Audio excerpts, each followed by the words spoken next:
Did you know that poor sleep can increase your risk for depression and anxiety by up to 17 times? It can impair your memory and decision making, and it can make you 20% more likely to suffer heart disease or stroke, and even contribute to obesity and type 2 diabetes. You're listening to the Learn It All podcast, the podcast where great leaders aren't born or made, they are constantly in the making. I'm your host, Damon Lembi. I'm also the CEO of Learnit, a live learning platform that has upskilled over 2 million individuals over the past 3 decades. Today's episode is part 2 of a 5-part series on workplace wellness. Our episode 1 was on physical activity. Today's episode is on sleep. Episode 3 will be on changing your mindset. Episode 4 is on healthy eating. And finally, we're going to have an episode on the importance of accountability and even accountability coach. I'm joined for our entire series with Bindi Delaney. Bindi's awesome. She's been in the health and wellness, health and fitness space for over 15 years. Bindi has participated in an Ironman triathlon. She's been a personal trainer, a health coach, and she's even taught and coached others, educated them on how to be a health coach and personal trainer. And today, Bindi is going to share with us the 5 project management secrets and techniques of better sleep.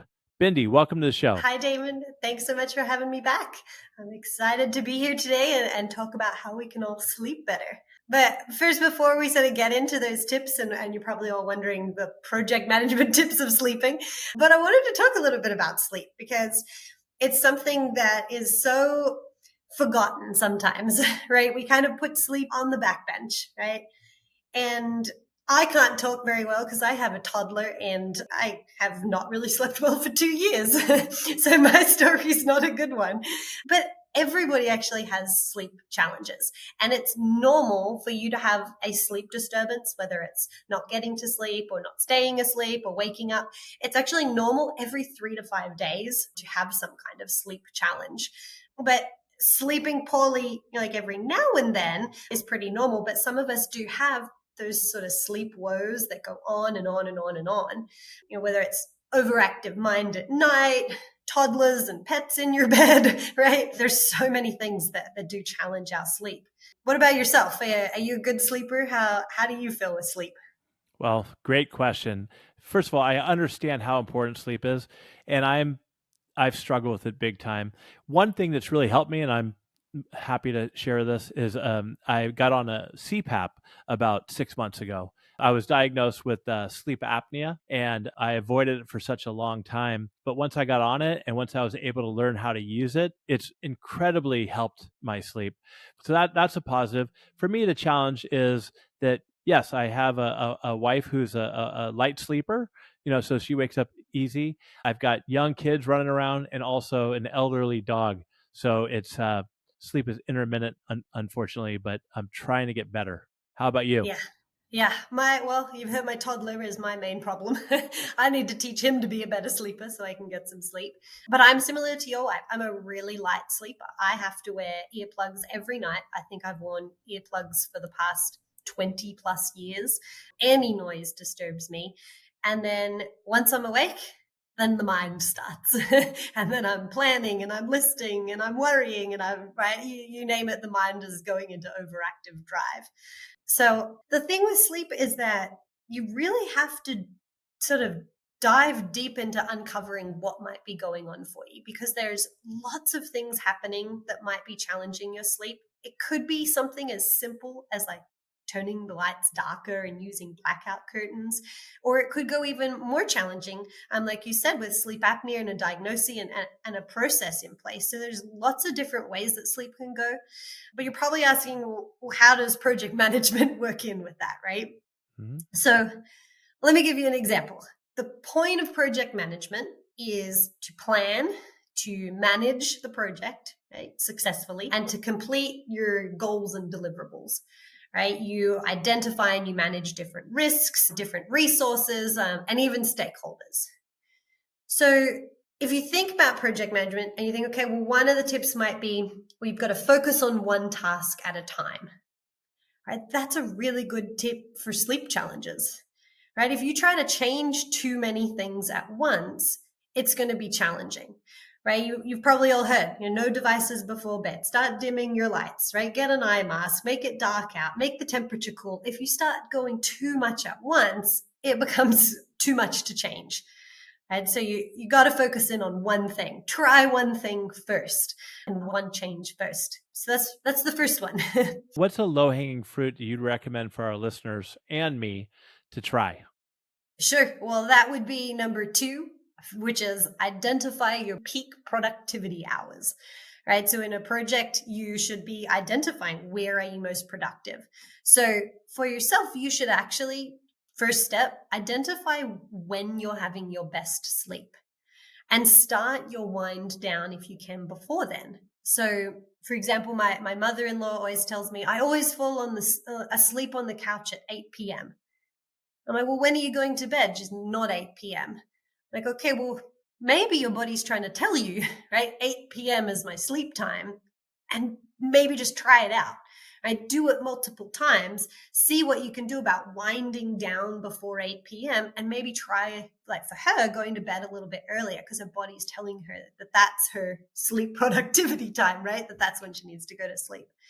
So yeah, I think just having that understanding of when are you getting the best sleep in the night, doing a quick glance at the clock and trying to work out what are those good hours and really trying to focus in on promoting that time, right? And extending that time.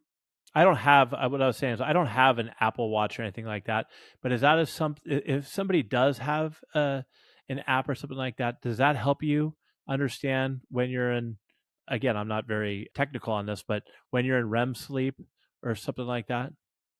Yeah, so the sleep apps and Apple Watches and other types of sleep devices are really good at leveraging, that understanding of your sleep patterns. I'm the same. I haven't actually used technology before, but if you have access to that, then that really can give you more of an understanding.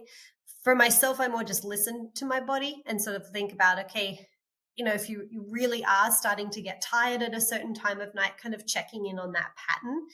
And then I like to see too, like what times am I waking up in the night? Am I always waking up at 2 or am I always waking up at 4? And kind of just noticing that pattern as well. So just trying to understand where are my sleep disturbances happening throughout the night.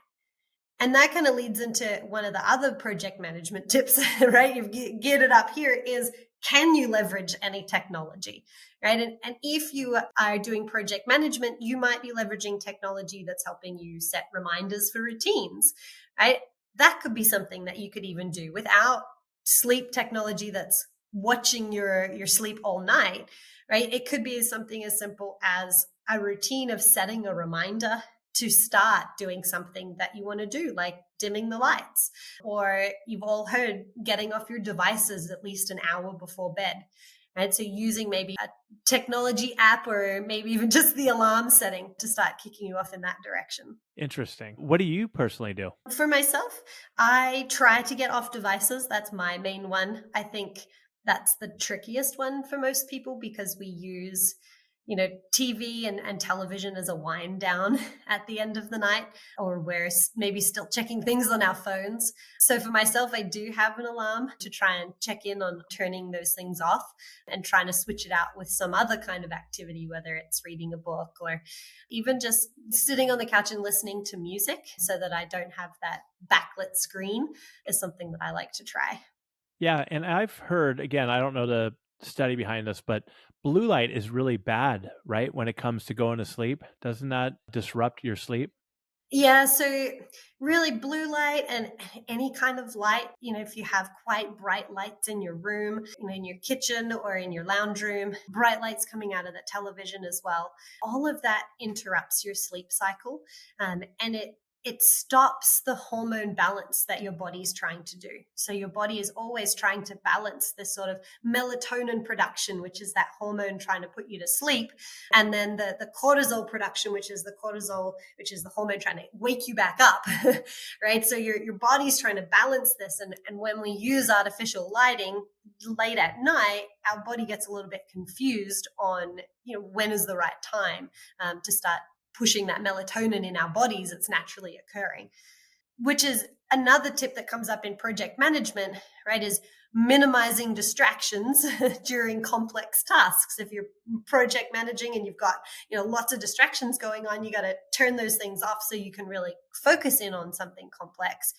So you can kind of use that into sleep too. And that's a super easy one, right? If you're starting to wind down, can you do a setting on your phone or anything that's starting to like ping and get you back in into those lights and into those, the cell phones and the tablets and all of that then does have the backlight. So trying to minimize those distractions, just like you would in a workday when you're trying to do something really challenging.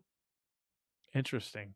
And what is tip number 5? Number 5 is, let's say in project management, you are blocking off your schedule, right? Or you're doing some kind of scheduling. And to me, that's the scheduling piece, right? You might ask me, like, well, how could a schedule help? You said you have kids. When you started teaching them how to sleep, what was that kind of plan? Like, what did you do in terms of trying to teach them how to sleep? Well, and we're still like my kids are 6 and 3. My 6-year-old is actually fantastic with this, but my 3-year-old is a nightmare when it comes to trying to get him to sleep. But essentially, what we try to do is we set up a routine, get into the bedroom at about 7:30, 7:15, and then the routine is we're going to read 2 books. We're going to brush your teeth first and all that. We're going to read 2 books, and after we read 2 books, the lights are going to go out. Mommy or daddy are going to lay in the room with them for 15 minutes and then move on. And that's that. Door closes and that's that. Yeah, and that's great. And what the main thing in there is that you have some kind of a schedule, right? Like you've got a time anchoring in there. You're like, okay, 7:30, and then we're going to do this for this amount of time and 15 minutes for that. And that's one really important thing for sleep is anchoring a schedule. And it's waking at the same time and going to bed at the same time. And that's tend to be what we try to teach our children, right? Bedtime is 7:30. Maybe as they get older, bedtime is 8 o'clock, right? Every now and then it slides, but what we're trying to teach them is anchoring that sleep schedule. But we all sort of forget about that. We don't sort of look and go, okay, well, my bedtime's 9 p.m. and I'm going to get up at 5, right? We kind of forget to do that for ourselves. But if you can anchor your sleep with a schedule, so making it that you do wake up at the same time every day and you do try to go to bed at the same time every night, you're giving your body the best chance to follow its own natural cycle. And you have to do it lots of times, right? You can't just do it once and go, oh, no, Bindi, the tip didn't work. You have to go on that schedule for, a week, 2 weeks, 3 weeks, and actually let your body get used to that. And it's the sort of thing, like I remember when I was doing some training for the Ironman and I'd be getting up every morning really early. And after months of doing that, even if I wasn't training, my body would still wake me up at that time, right? Because it's in that schedule of sleep. Absolutely. So that is a huge one, to see how you can try and anchor that natural sleep clock and follow the tips that we're trying to teach our children with their schedules as well. That's very interesting. Now, how do you handle it? This is kind of a curveball for you, but like with me, my partner is a night owl. So for me, I get up early and I go to bed early. I typically get up at 5:30 and I want to go to bed by 9. What do you do if your partner is on an opposite schedule from you? Yeah, that's a really good question. I think for opposite partner schedules, you have to sort of find a middle ground where you're both not jeopardizing your sleep to a really large degree, right? Is there a time where you can still go to bed early, but then you schedule, right, those times when you're like, okay, this is the 1 day a week, the 2 days, however many days where I will stay up later. But chances are you'll still wake up early, right? Your schedule will still stay the same. But it will just be about trying to compromise and find a good place where you can both be on a schedule that works for your sleep without jeopardizing each other's. That's a good point. Really good point. Another question for you before we wrap up. Yeah. What do you do? And this happens to me often. Let's say you go to sleep and maybe even an hour earlier than usual, or you just go to sleep and then you wake up in the middle of the night. Let's say you wake up at 3 o'clock in the morning and you lay there and you lay there and your mind starts speeding up, and now 3 o'clock turns into 3:30. My question is, do you continue to lay there, or do you what do you do? Yeah. So this one's going to be different for everybody, right? A tip that was given to me a long time ago is the first thing that you need to do is not worry about it, right? Not fret about it, because the more you lie there going, it's 3, it's 3:30, now it's 4, you actually are making it harder for yourself to drift back to sleep. That has always helped me a lot, that I can kind of change that mindset and go, okay, I'm awake. That's okay. I'm going to be awake. I'll probably fall back asleep. I'm not going to worry. And then I either choose to get up and do something. If I feel like I'm really awake, then I might get up and do something. I might do some reading, or I might listen to something. Or I might choose to try and do something that's more sleep inducive. So I have different podcasts. There's some great ones out there that'll lull you back to sleep. Or I have sleep meditations. Or one of my favorite ones is counting backwards from 54. Or there's breathing techniques, right? So you might choose something that's sort of sleep inducive, or you might just decide to get up and do something around the house for a little bit and then sort of go back and start again. But number one, don't worry about it. That's the big tip. If you fret over it, it's going to start making you worry more. And then chances are you mightn't go back to sleep at all if you start to worry about it. I think that's a great way to look at it. Don't get stressed over it. Otherwise, it's going to make your mind move even quicker, and it's not going to help. Exactly. And I think we know that sleep deprivation is really bad over the long haul. But if you have a big project that next day or a big meeting and you didn't get all the sleep that you wanted, chances are it's still going to be okay. And that's normally what I tell myself. It's still going to be okay. If I was awake for an hour in the night, it's going to be okay. We'll be able to you kind of run on a bit of adrenaline that next day if you end up having a bad night the night before.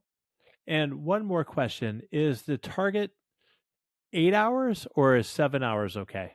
There's a great quote out there about sleep duration, predicts all cause mortality.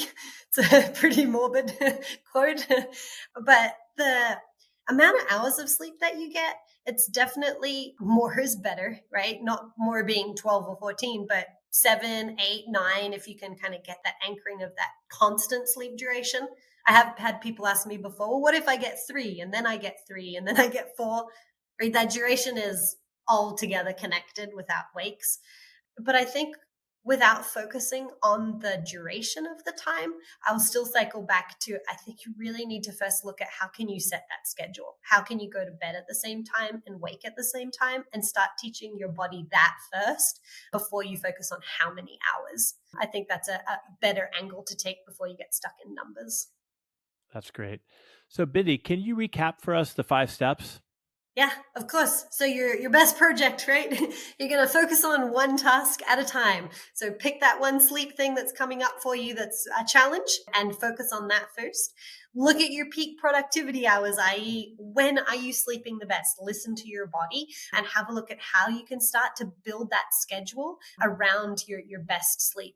Minimize those distractions when you're winding down at night. Turn off the pings and the chimes. And then if you can, leverage some technology, whether it is fancy all night looking at you sort of apps and technology, or even just setting an alarm to kind of remind you to start winding down. And of course, that scheduling piece. Anchor your sleep with the same time waking and the same time going to bed as best you can. That's awesome. Thanks for sharing all your wisdom. Our next episode is going to be on having a different mindset. Can you give us a little teaser on what we're going to be talking about next? Sure. So we're going to have a look at 3 ways actually to change the way that you think. So we're going to dive into our mindset and have a look at what's our experience and how can we actually rewire our brains. Actually rewire it. I always have to repeat that because it's crazy that you can make new connections in your brain by changing the way that you think. So we're going to get into that into our next episode.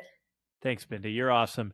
For our listeners out there, if you enjoyed, we're going to put all the steps into the show notes. And also, we're going to link to our new program that we have at Learnit, which is called our Small Steps Wellness Program. Well, you will dive in deep to your sleep challenges and you'll find some very interesting and enlightening information in there that you might not have heard of before. So Thank you, Bindi. So check that out, everybody. And until next time, stay curious and keep learning. Have a great day, everyone.